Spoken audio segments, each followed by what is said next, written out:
Nah ini pengemasan. Ya tentu Bapak Ibu setelah dibuat nanti Bapak Ibu perlu mengemas ya kalau mau dipasarkan.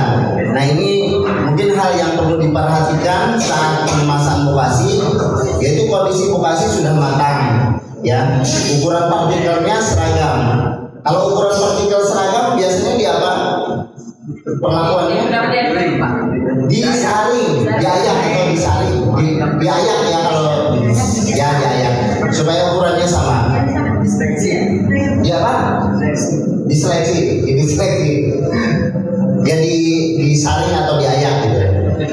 Kemudian mengemas bokasi sesuai keperluannya. Ya kalau yang cair tentu beda dengan yang padat ya.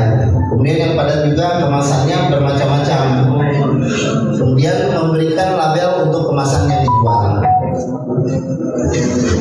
Nah indikator kematangan pupuk bokasi kalau dicium itu berbau tanah ya, seperti tanah, jadi tidak bau selokan ya atau ya.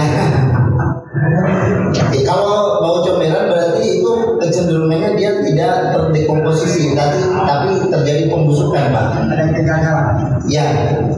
Jadi zat-zat unsur haranya itu tidak terdekomposisi, tapi terjadi pembusukan.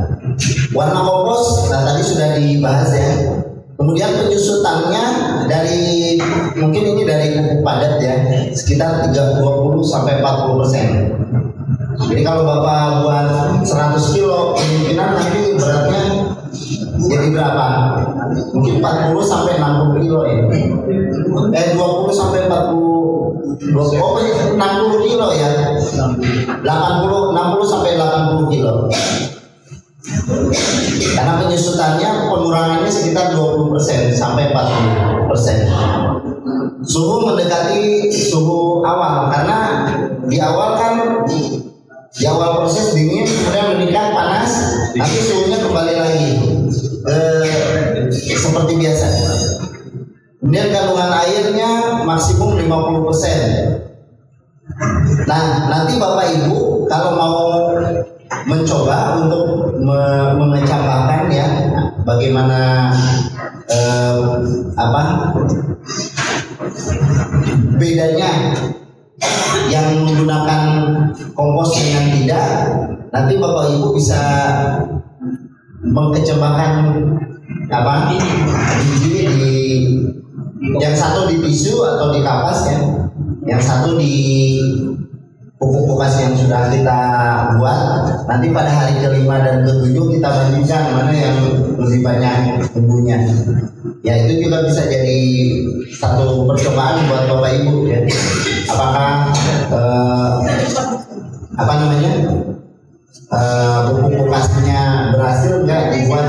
Kalau Pak Asep udah pernah mencobakan atau memang digunakan udah langsung? Oh udah langsung. Dan lebih bagus atau gimana? Lebih bagus. Ya. Menurut Pak Asep lebih bagus, tapi pakai sih lebih bagus sih. Kalau mau meyakinkan semuanya berarti lebih bagus dicoba sendiri ya. Ya. Oke. Nah Bapak Ibu ini memang di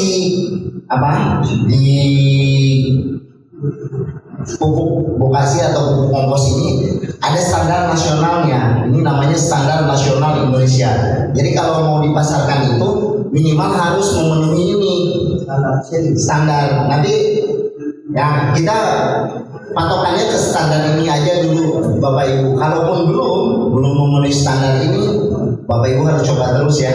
Coba terus karena gini, kalau mau dijual itu harus ada izin edarnya kan. Kemudian salah satunya di dalam kemasannya harus mencantumkan kandungannya, dan itu kandungannya itu harus berdasarkan analisis laboratorium. Yang pasti udah dianalisis dalam proses. Oh ya, lewat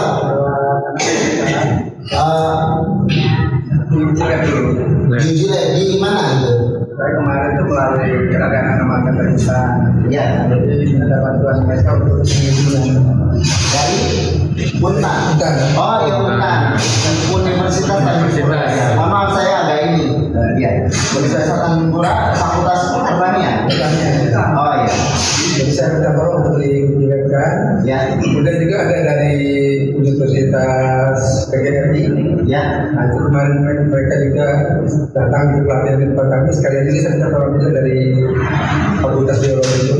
Oke, baik.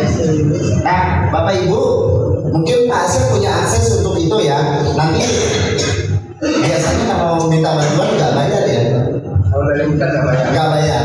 Tapi kalau di beberapa tempat yang resmi untuk menganalisis uji lab itu ada PNBP-nya, ada pendapatan negara bukan pajak.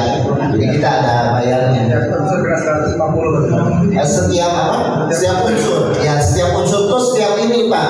Misalnya CN rasionya itu 150.000 menurut Pak Asep. Kalau yang resminya mungkin ya. Tapi kalau Bapak mungkin gratis ya karena sudah dapat bantuan ya di tempatnya. Nah, mungkin Bapak Ibu boleh juga nanti kalau misalnya di tempat yang lain Pak Asep, kalau ada yang mau uji lab mungkin bisa mulai Pak Asep disambungkan. Artinya ini kalaupun memang belum semuanya bisa memenuhi uji lab, jangan khawatir Bapak Ibu ya. Jadi yang penting Bapak Ibu uji cobakan sendiri bahwa itu ada bedanya dengan pupuk yang biasa dengan yang Bapak Ibu buat sekarang. Nah, itu sudah bagian dari keunggulan Bapak Ibu ya. Nah, karena kalau misalnya harus keluar lagi biasa kan memang itu tahap berikutnya ya. Kalau produksinya sudah banyak, produksinya kontinu ya terus menerus, baru kita urus uji labnya ya. Nah, ini tapi standarnya ini misalnya di sini nanti ini didistribusikan di WA ya. Udah tadi saya distribusikan bahannya di WA. Yang pengemasan ini ada di dalamnya. Jadi Bapak Ibu bisa lihat angka-angkanya. Misalnya unsur makronya untuk bahan organik itu minimum 27%, maksimumnya 58%. Kemudian nitrogennya minimum 0,4 ya. Lebih tinggi lebih baik. Karbonnya 9,8, maksimum 32. Fosfor misalnya 0,1 minimum dan maksimumnya tidak dibatasi. Ini standar nasional Indonesia itu. Jadi cara bacanya begitu ya. Yang penting Bapak Ibu cara bacanya tahu. Misalnya ada unsur mikronya, misalnya apa ya? Seng misalnya. Maksimumnya harus 500 miligram per kilogram. Ya. Itu kemudian nah sekarang kemasan. Kira-kira kemasan itu apa ya? Wadah. Ya betul, wadah. Apa lagi? Bungkus. Apa lagi? Tempat penyimpanan. Packing ya. Ya, Bapak Ibu pada intinya sudah tahu ya. Hanya mungkin kalau secara teoritisnya itu kemasan adalah suatu benda yang digunakan untuk wadah atau tempat bahan yang dikemas dan dapat memberikan perlindungan sesuai dengan tujuannya. Betul ya, tadi wadah dan tempat bahan yang dikemasnya mungkin dalam hal ini adalah pupuk pupasi. Kemudian kemasan bisa juga dikatakan wadah atau tempat yang digunakan untuk mengemas suatu komoditas dan telah dilengkapi dengan tulisan atau label yang menjelaskan tentang isi, kegunaan dan lain-lain yang perlu dan wajib dan diwajibkan. Karena kalau sudah diedarkan ini ada hal-hal yang diwajibkan, misalnya kandungan komposisi ya, terus cara penggunaan dan seterusnya. Nanti ada di memang itu ada di peraturan Menteri Pertanian.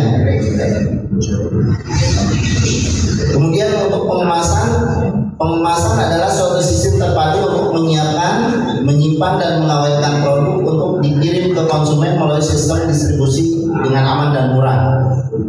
Dengan adanya kemasan, produk yang telah terwadahi dapat memberikan kemudahan seperti kemudahan untuk penyimpanan, kemudian kemudahan untuk perhitungan dan kemudahan untuk pengangkutan. Saya rasa ini hal yang mudah dipahami ya, bahwa kalau sudah dikemas mudah dihitung, mudah diangkut ya. mudah juga disimpan.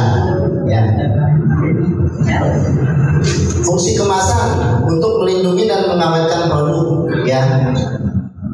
Ya biasanya kan kalau pupuk ini juga biasa disimpan di tempat yang selalu terlindung dari sinar matahari misalnya kan. Nah itu juga salah satu fungsinya. Kemudian sebagai identitas produk, ya, yang di dalamnya bisa mengkomunikasikan isi dari yang dikemas itu kepada konsumennya. Kemudian meningkatkan efisiensi, memudahkan perhitungan, misalnya dari klasifikasi ukuran, ya, kemudian kerapihan dan kemudahan untuk penyimpanan dan pengiriman. Nah jenisnya itu ada kemasan primer, sekunder, dan tersier. Kalau yang primer itu langsung dari bungkusnya ke isinya, ya.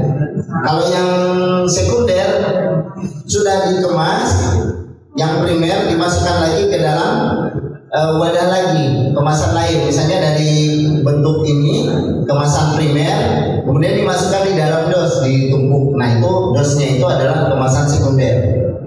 Kalau kemasan tersier itu pelindung selama pengangkutan. Biasanya kalau kita lihat di peti kemas misalnya, nah itu udah tersier. Ini jenis kemasannya. Bahan kemasan harus bersifat kedap air, tidak bereaksi dengan pupuk kandang, mudah dikerjakan secara massal dan harganya relatif murah. Mungkin untuk relatif murah di sini kaitannya dengan ketersediaan yang ada di Bapak Ibu punya di lokasinya, ya. Nah ini bahannya bisa plastik, karung, botol, kardus atau karton. Nah plastik itu mungkin yang mudah ditemui kan Bapak Ibu, ya. Dan untuk awalan kalau di sini sudah ada yang mengemas dengan plastik. Oh pakai karung Bapak. Kalau yang lain, kalau pasaran belum pernah jual. Oh belum. Kalau di Bogor ini di tempat kami dipakai plastik itu banyak. Jadi banyak yang petani-petani membuat kompos, pupuk vokasi dikemas di dalam plastik karena memang yang paling murah itu plastik, murah, mudah juga dikemas. Mungkin nanti itu yang kita akan praktekkan. Karung, kalau karung memang ada ini apa namanya sama juga mungkin mudah ditemui di sekitar kita, tapi untuk pelabelannya memang harus disablon. Ini mungkin agak ya perlu biaya lagi. Kemudian botol kalau botol memang bagi teman-teman yang melek digital, ya, membuat label dari stiker kemudian disablon atau di print langsung gitu, nanti ditempel, itu sudah biasa belum? Pakai apa rancangan yang biasa? Merancang. Kalau pakai digital? Yang pernah Bapak? Belum pernah. Anak-anak muda pernah nggak, Pak Rizal? Hah? Desain. Oh, pakai kanvas. Pakai apa lagi?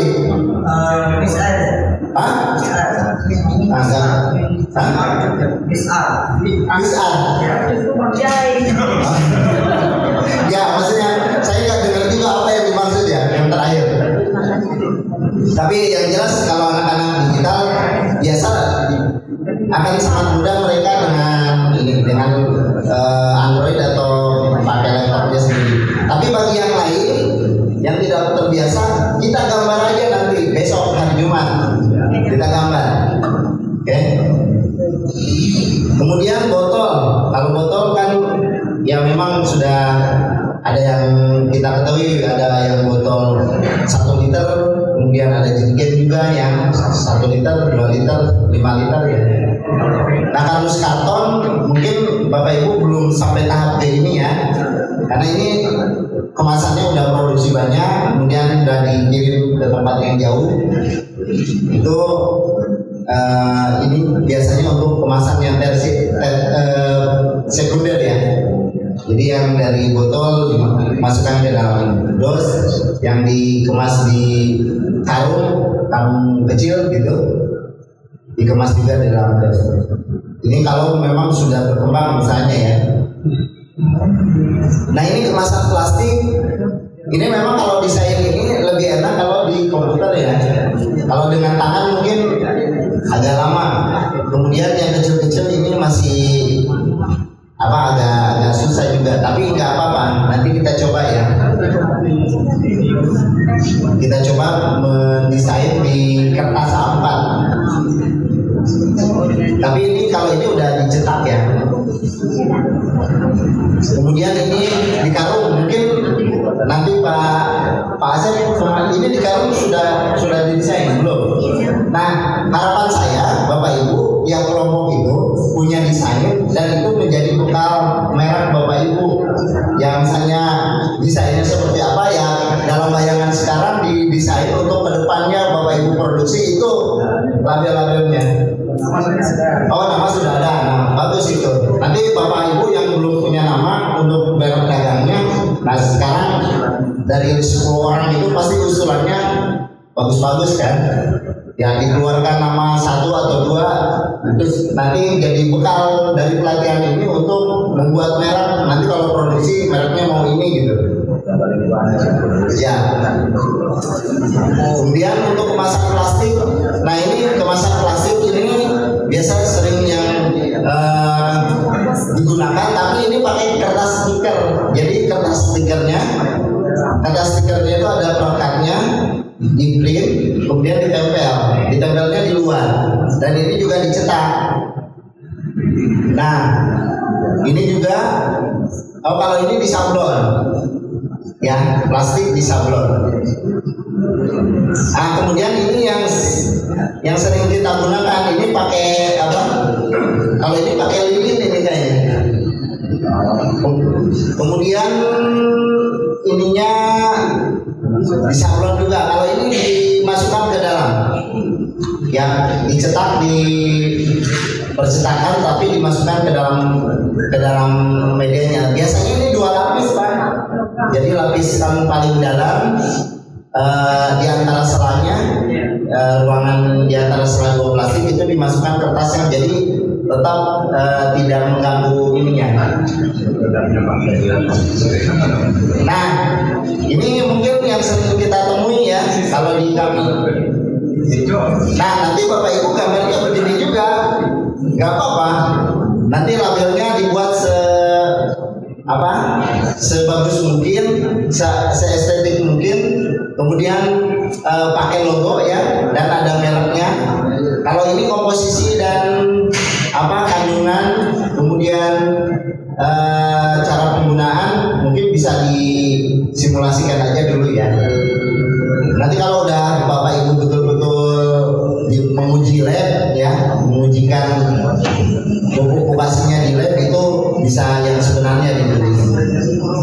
Nah ini kira-kira gimana? Ini kenapa sampai dia masuk ke sini? Ya karena dia satu lapis plastiknya. Harusnya si medianya dimasukin dulu plastik yang satu. Nah yang nanti yang plastik itu ini dimasukkan dulu di atasnya, kemudian masukkan dalam plastik. Atau sebelum dimasukkan media, 2 plastik dimasukkan dulu, di antara sela-selanya dimasukin label yang sudah dibuat, baru dimasukin medianya, pupuknya dimasukin. Ini kalau satu lapis memang dia nutup label yang dibuat. Nah ini yang kemasan karung dengan disablon, ya ini sama juga. Nah yang kemasan botol mungkin banyak yang begini ya Pak. Ini kemasan 1 liter. Ini yang sudah sering beredar ya di pasaran. Ini juga disablon kan Pak, betul nggak? Nah ini kemasan kardus dan karton. Yang di dalamnya sudah tentu ada kemasan-kemasan yang primer. Nah, di dalam label kemasan Bapak Ibu, ini menurut peraturan nomor 70 tahun 2011 tentang pupuk organik, pupuk biologi dan penggunaan kandang, pada peraturan Menteri Pertanian yang pasal 10, label kemasan itu harus ada ini. Yang pertama nama dagang, yang kedua nomor pendaftaran, Ya ini nomor pendaftaran terkait izin edarnya ya. Kemudian kandungan hara, ya ini tentu hasil analisis dari laboratorium ya. Kemudian isi berat bersih ya, isi dari pupuk operasi kita berapa beratnya gitu. Kemudian masa edar ya terkait dengan expired date-nya mungkin ya, tanggal expirednya. Terus nama dan alamat produsen, kemudian tanggal, bulan, dan tahun produksi, petunjuk penggunaan, kemudian bahan aktif dan tujuan penggunaan. Nah ini ya kira-kira ini nanti yang kita praktekkan. Kalau walaupun isinya masih simulasi sebagian nggak apa-apa, tapi Bapak Ibu minimal sudah bisa melayout di kertas A4 itu semua elemen ini bisa tercover ya. Kalau ini kira-kira mereknya yang mana ya? Ini ya.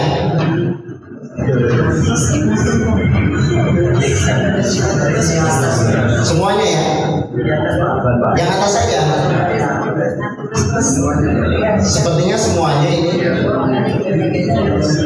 Ya kan? Satu nama dia. Nah coba. Nah ini kalau diurai, ini nama dagangnya pupuk Merauke Kalimitra. Nama produsennya ini. Boleh mungkin nanti diisi dengan KTH Bapak Ibu ya. Kemudian berat bersihnya di sebelah sini 1 kilogram. Nanti Bapak Ibu mau kemasan berapa kilogram? Kalau di plastik yang disediakan mungkin kemasan 5 kilograman ya Pak Indra. Nah ini nomor pendaftaran mungkin ini terkait ini mungkin tidak diisi dulu ya sama Bapak Ibu karena ini harus dengan nomor yang keluar dari sebagai izin edar ya. Kemudian komposisi dan kandungan hara ini juga masih simulasi mungkin ya karena belum diuji lab. Nah ini desain lain. Nah coba ya Bapak Ibu perhatikan. Nanti di komposisi warna ini perlu juga diperhatikan. Ini jelas ya terbaca. Betul nggak? Coba terbaca apa? Oke. Tapi kalau yang ini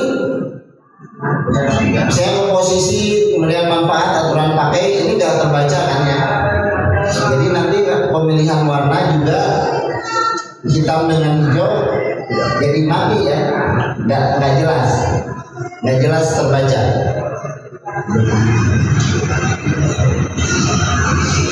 Nah ini merek dagangnya, ini desain lain ya, desain yang lain tata letaknya seperti ini. Bisa juga Bapak Ibu mengambil inspirasi dari ini, nggak apa-apa. Kan nama tulisannya beda-beda, tapi inspirasinya boleh cara meletakkan di dalam tempat label kita. Nah seperti ini juga ini ada logonya, ada namanya, kemudian ini kandungannya. Kemudian kalau ini dia ditulis di belakangnya untuk kandungan rincinya ya. Nah ini juga tata letaknya ada yang seperti ini juga. Ini kalau ini didesain layout pakai Word biasa ya, betul nggak? Tapi sangat bermanfaat ini informasi ini dan lumayan rapi gitu. Nah ininya ada yang ini Bapak, ada yang pakai staples ya, ada juga yang kalau Pak Asep udah pakai mesin jahit, ada juga yang pakai pemanas gitu yang dan pakai listrik yang seal ya, pakai untuk merekatkan yang pakai pemanas. Ada contohnya nanti kita lihat videonya ya.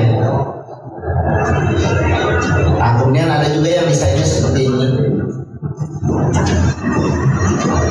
Nah, ini terkait dengan masa expirednya.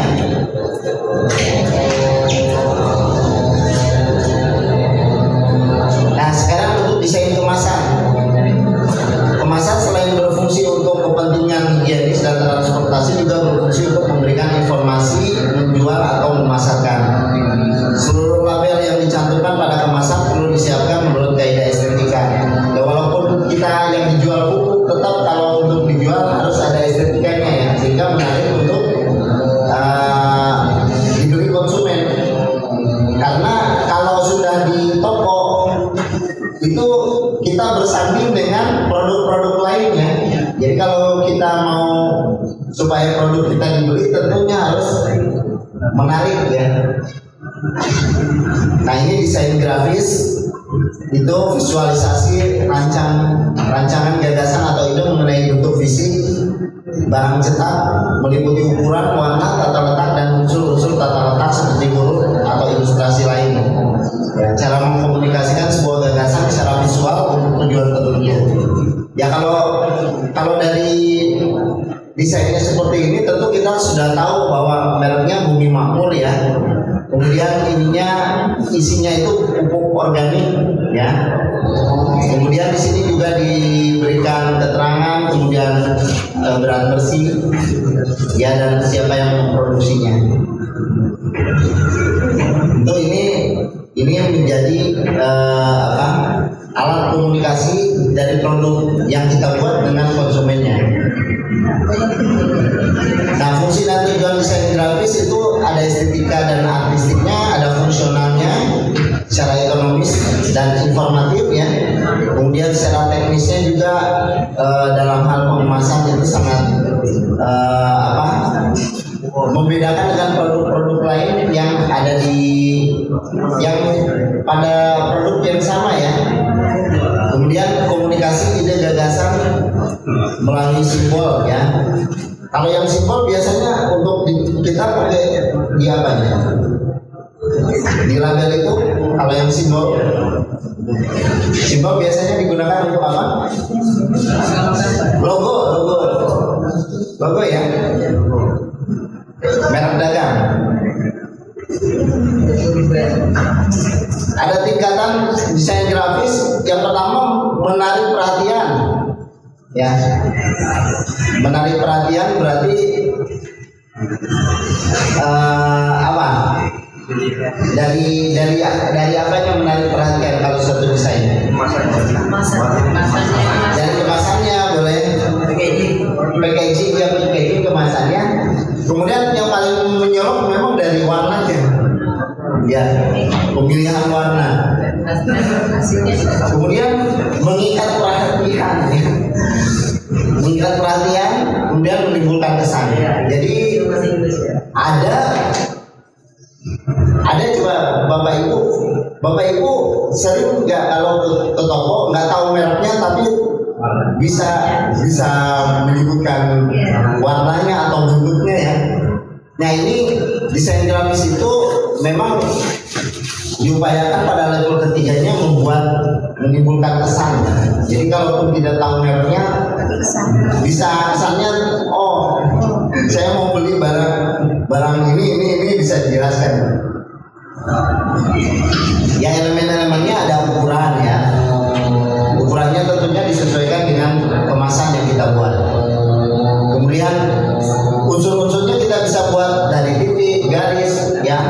Kemudian bentuk-bentuk lainnya seperti lingkaran, poligon itu bisa dikombinasikan.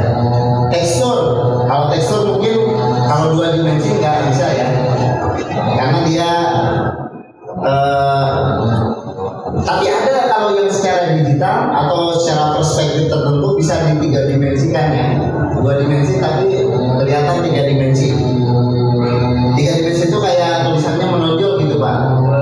Pernah lihat kan? Ya.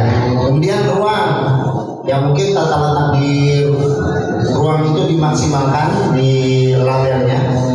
Kemudian tipografi ini terkait dengan pemilihan huruf. Kan huruf juga memang ada karakternya ya. Misalnya ada yang formal, informal, ada yang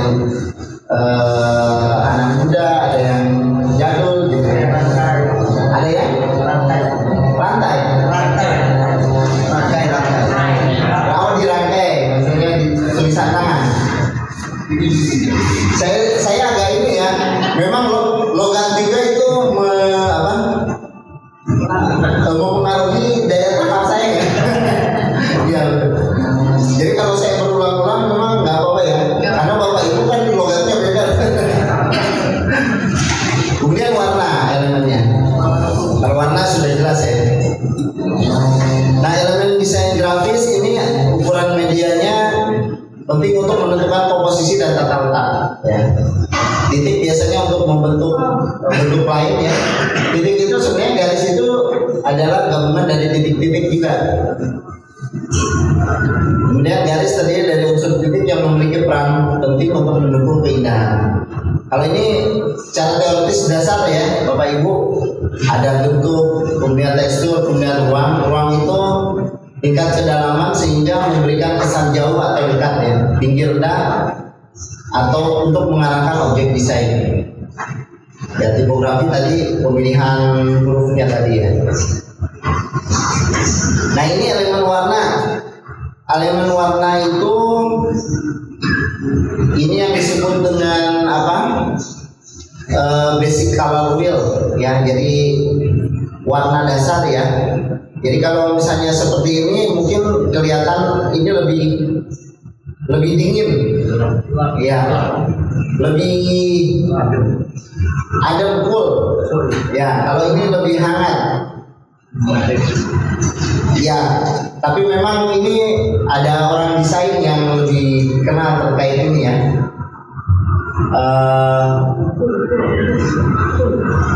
Cool itu apa? Ya cool itu dingin, kalem lah. Warna adalah unsur penting dalam sebuah desain. Dengan penggunaan warna yang penting dan sesuai dengan konsep aplikasi memungkinkan sebuah pesan visual dapat lebih mengena, mempengaruhi dan memprovokasi emosi serta psikologis, termasuk pemahaman orang yang melihat secara visual terhadap warna ini ya. Ya kalau misalnya dicetak hitam putih, kira-kira menarik gak ya? Kalau di fotokopi aja, nggak terlalu ya. Tapi kalau harganya lebih murah ya itu yang dibeli ya. Ya. Tapi mutunya Pak yang Ya itu. Betul. Tapi kalau labelnya bagus, mutunya kurang bagus, nggak dibeli juga ya. Oke, sama ya. Tapi minimal warna itu yang pertama menarik. Jadi nanti Bapak Ibu dikasih spidol kecil-kecil, nanti Bapak Ibu yang rancang berwarna untuk labelnya. Nah, memang ini terkait dengan apa? Antara background dengan ini ya, dengan warna depannya. Tentu di sini ada gangguan penglihatan ya kalau kita memadukan warna yang salah. Ya, ini sebagai gambaran bahwa kalau warna-warna ini yang depannya terus yang belakangnya sama, kira-kira kelihatan ya? Enggak ya. Jadi ini harus kita ngambil kontrasnya memang. Ya, harus kebalikannya warna kontrasnya.